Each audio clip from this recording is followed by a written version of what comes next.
मार्डी चिरोडी रस्त्यावरच्या छोट्याशा कार्ला नावाच्या गावात इतिहासाच्या काही खुणा 15व्या शतकाआधीचा इतिहास सांगतात। या ठिकाणी छोट्याशा पुरातन देवळात वसलेली माता रेणुका ही माहूरगडच्या रेणुकेचं प्रतिरूप मानले जाते। परंतु या देवीचं अस्तित्व व या परिसरात असलेल्या इतिहासाच्या खुणांबद्दल या परिसरातले लोक आणि संबंधित प्रशासकीय विभाग हे उदासीन असल्याचं चित्र आपल्याला प्रत्यक्ष या ठिकाणी गेल्यावरच पाहायला मिळतं। कार्ला हे गाव पोहरा मालखेड जंगलात मार्डी चिरोडी रस्त्यावर येतं।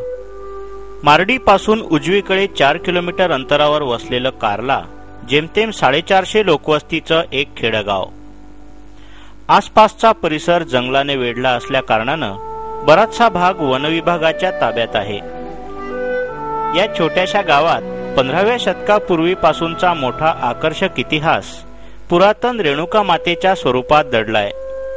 परंतु सारं कार्ला गाव आपापल्या श्रद्धांप्रमाणे इतरत्र गुंतलेलं असल्यामुळं या मंदिर समूहाला आज कुठलेही अस्तित्व नाही। सामान्य लोक त्याला मठ म्हणत असले तरी त्याचा मूळ अधिपती तेथील वास्तव्यास असलेले लोक या प्रश्नांची समाधानकारक उत्तरं आज येथील ज्येष्ठ नागरिकांकडेही नाहीत हे दुर्दैवानं सांगावं लागतं।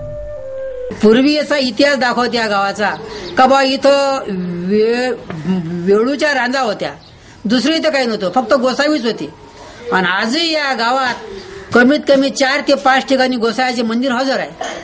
फक्त ते मंदिर आता अवस्था आहे। या मंदिरावर आम्ही पुजारी असल्यामुळं हे मंदिर जरा सुरक्षित आहे। त्या मंदिराचे भक्त लोक गेल्यामुळं त्या मंदिरात काही अशी व्यवस्था आहे। आजही ते मंदिर एकही मंदिर यातलं जीर्णोद्धार झालं नाही। हयात आहे मंदिर, असा इतिहास आहे बा।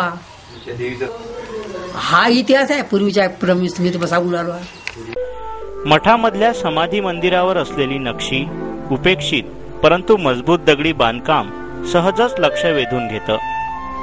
विशेष करून ओट्यावर गेल्यानंतर डाव्या हातावर असलेल्या एका अतिशय बुटक्या दरवाजावर नजर पडते, ज्याच्या आतमध्ये रेणुका माता स्थिरावली आहे। अगदी टोंगळ्यावर रांगून आत प्रवेश केल्यानंतर देवीचं पूर्ण रूप डोळ्यात साठवता येतं। कदाचित तिच्या इच्छेमुळेच मोडकळीस आलेल्या या प्राचीन वास्तूचा इतिहास